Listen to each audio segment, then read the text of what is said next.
आज हम बात करने वाले हैं इतिहास के एक ऐसे मिलिट्री कमांडर की जिनकी बराबरी करना लगभग नामुमकिन है। तो चलिए आज इसी सवाल का जवाब ढूंढते हैं और खालिद इब्न अल वलीद की इस कमाल की कहानी को समझते हैं। हम उनकी कहानी को 4 हिस्सों में देखेंगे।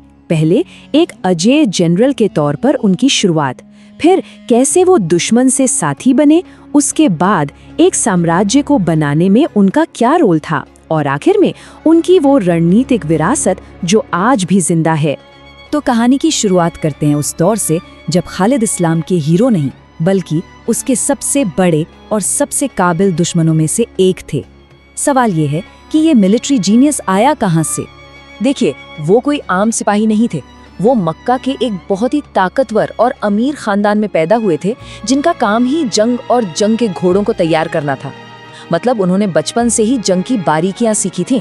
खासकर घुड़सवार सेना को कैसे लीड करना है, ये तो उनके खून में था। और इतिहास में उनका नाम सबसे पहले सामने आता है। मजे की बात यह है कि मुसलमानों के खिलाफ लड़ते हुए उहुद की लड़ाई में उन्होंने जो रणनीति अपनाई उसने ही जंग का पासा पलट कर रख दिया था। अब यहाँ दिखता है उनका असली जीनियस। उन्होंने लड़ाई के बीच में देखा कि मुस्लिम तीरंदाजों का एक ग्रुप जो सेना के एक हिस्से की हिफाजत कर रहा था, उसने अपनी पोजीशन छोड़ दी। खालिद बस इसी एक पल का इंतजार कर रहे थे। उन्होंने फौरन अपनी घुड़सवार सेना को पहाड़ी के पीछे से घुमाकर मुस्लिम सेना पर पीछे से हमला कर दिया और बस एक जीती हुई बाजी हार में बदल गई। तो सवाल ये उठता है कि इतना बड़ा दुश्मन इस्लाम का सबसे बड़ा हीरो कैसे बन गया? यहीं से कहानी एक बहुत ही दिलचस्प मोड़ लेती है। देखिए, ये कोई एक दिन में नहीं हुआ। ये एक धीरे धीरे आया बदलाव था।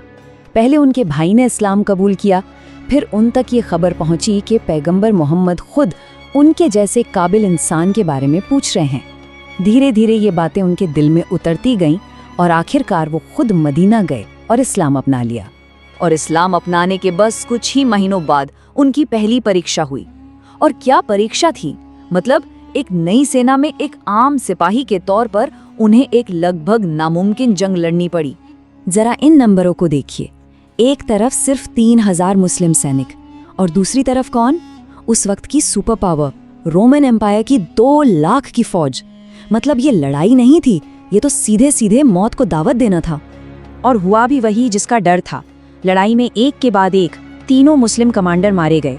सेना का हौसला टूटने लगा, हार सामने खड़ी थी।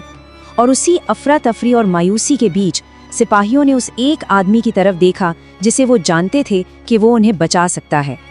और खालिद ने कमांड संभाली, लेकिन उन्होंने कोई सुसाइडल चार्ज नहीं किया। नहीं, उन्होंने अपनी कमाल की सूझबूझ से पूरी सेना को उस घेरे से सुरक्षित बाहर निकाल लिया। सोचिए, उन्होंने पूरी की पूरी आर्मी को खत्म होने से बचा लिया। और इसी बहादुरी के लिए उन्हें एक ऐसा नाम मिला जो इतिहास में हमेशा के लिए दर्ज हो गया। और ये सिर्फ कोई नाम नहीं था, ये उनकी नई पहचान थी।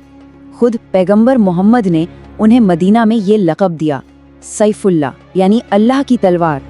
और इस एक नाम ने इस्लामी समाज में उनकी जगह हमेशा हमेशा के लिए पक्की कर दी।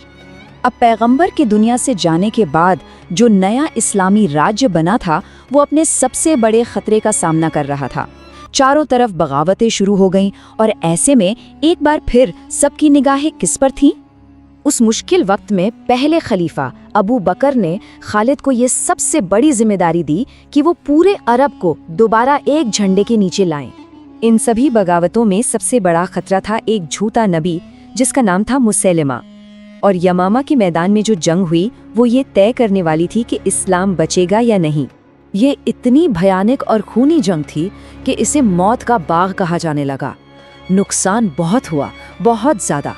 लेकिन खालिद की जीत ने इस्लाम पर आए सबसे बड़े खतरे को जड़ से उखाड़ फेंका।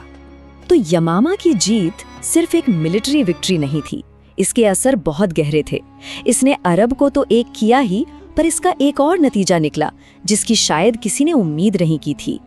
इस जंग में इतने सारे लोग शहीद हुए जिन्हें कुरान जुबानी याद था कि खलीफा को ये फिक्र हुई, और इसी वजह से पहली बार कुरान को एक किताब की शक्ल में जमा करने का काम शुरू हुआ। अब जब पूरा अरब एक हो चुका था तो खालिद को एक नए मिशन पर भेजा गया, और ये मिशन पहले से भी कहीं ज्यादा बड़ा था।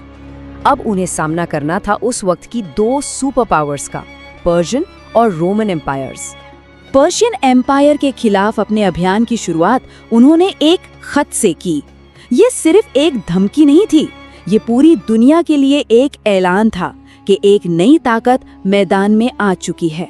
खालिद की जीत का राज सिर्फ हिम्मत नहीं बल्कि उनकी स्ट्रैटेजी थी। वो बिजली की रफ्तार से हमला करते थे, अपनी हल्की घुड़सवार सेना और रेगिस्तान के ज्ञान का इस्तेमाल करके बड़ी बड़ी फौजों को चौंका देते थे। वो धोखे का इस्तेमाल करते थे, दुश्मन को थका देते थे, कंफ्यूज कर देते थे और फिर असली हमला करते थे। और उनकी सबसे खतरनाक चाल थी दुश्मन को घेरना। आप उनके खौफ का अंदाजा इसी बात से लगा सकते हैं कि इतिहास में जो कभी नहीं हुआ था वो हो गया। दो ऐसे साम्राज्य जो 700 सालों से एक दूसरे के जानी दुश्मन थे, रोमन और पर्शियन, वो सिर्फ खालिद को हराने के लिए एक हो गए। लेकिन नतीजा फिर भी वही रहा। खालिद ने उन दोनों की मिली जुली फौज को भी हरा दिया और इसी के साथ इतिहास में उनका नाम हमेशा के लिए एक ऐसे जनरल के तौर पर दर्ज हो गया जो अपनी पूरी जिंदगी में एक भी जंग नहीं हारा। तो आखिर में सवाल यही उठता है कि खालिद की असली विरासत क्या है? सिर्फ 100 से ज्यादा जीती हुई लड़ाइयाँ, या फिर वो दुनिया जो उन जीतों के बाद बनी? उनका कभी न हारने का रिकॉर्ड तो यकीनन कमाल का है, लेकिन शायद उनका असली असर इस बात में है कि उन्होंने उस वक्त की दो सुपर पावर्स को सीधी चुनौती दी और एक नई सिविलाइजेशन के लिए दुनिया के मंच पर जगह बनाई। उनकी तलवार ने सिर्फ लड़ाइयाँ नहीं जीती, उसने दुनिया का नक्शा हमेशा के लिए बदल दिया।